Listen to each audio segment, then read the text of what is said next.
بسم اللہ الرحمن الرحیم۔ پہلا ساقی و پہلا میخوار۔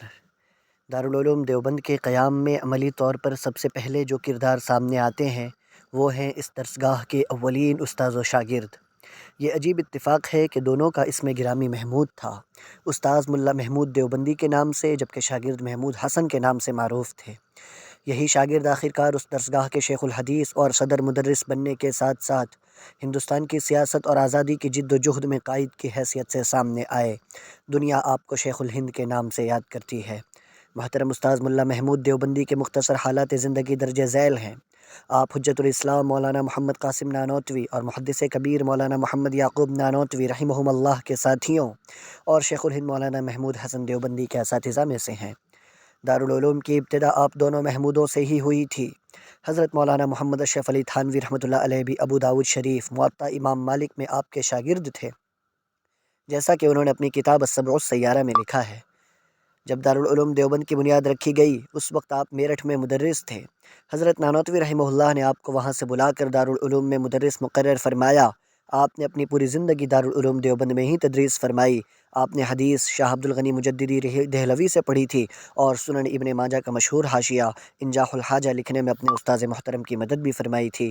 آپ کا انتقال سن 1304 ہجری کو دیوبند میں ہی ہوا اور آپ وہاں ہی دفن ہوئے۔ اعلی اللہ درجاتہ۔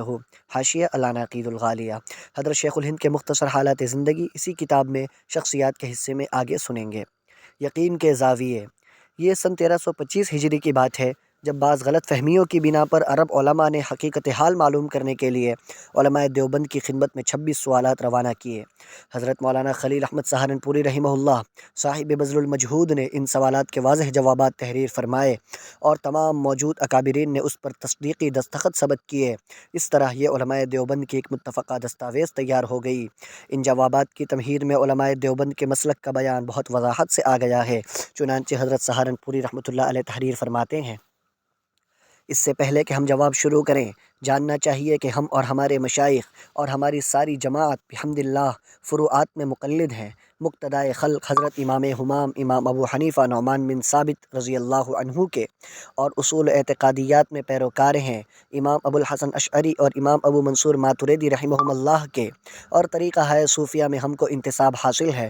سلسلہ عالیہ حضرات نقشبندیہ اور طریقہ زکیہ مشائخ چشتیہ اور سلسلہ بہیہ حضرات قادریہ اور طریقہ مرضیہ مشائخ سہروردیہ کے ساتھ۔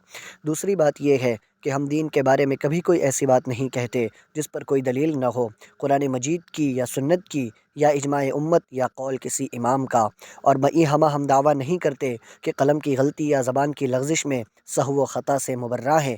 بس اگر ہمیں ظاہر ہو جائے کہ فلاں قول میں ہم سے خطا ہوئی، عام ہے اصول میں ہو یا فروع میں، تو اپنی غلطی سے رجوع کر لینے میں حیا ہم کو مانع نہیں ہوتی اور ہم رجوع کا اعلان کر دیتے ہیں۔ المہند علی المفند۔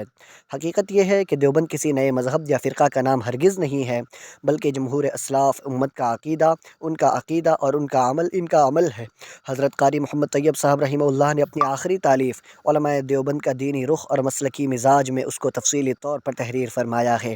حضرت مولانا محمد یوسف بن نوری رحمہ اللہ اپنی ایک مختصر تحریر میں لکھتے ہیں: اکابر دیوبند کا مسلک وہی رہا جو حضرت امام ربانی مجدد الفیسانی، حضرت شاہ ولی اللہ دہلوی اور شاہ عبدالعزیز دہلوی رحمہم اللہ کا تھا کہ حدیث کے بعد فقہ و اجتہاد کی اہمیت کے پیش نظر فقیہ امت حضرت امام ابو حنیفہ کو امام تسلیم کیا جائے، اور ساتھ ہی ساتھ ارباب قلوب کے علوم تصوف و علوم تزکیہ قلوب کا صحیح امتزاج کیا جائے، اور اگر ایک طرف ابن تیمیہ کی جلالت قدر کا اعتراف ہو تو دوسری طرف شیخ اکبر محی الدین ابن عربی کے کمالات کا اعتراف ہو۔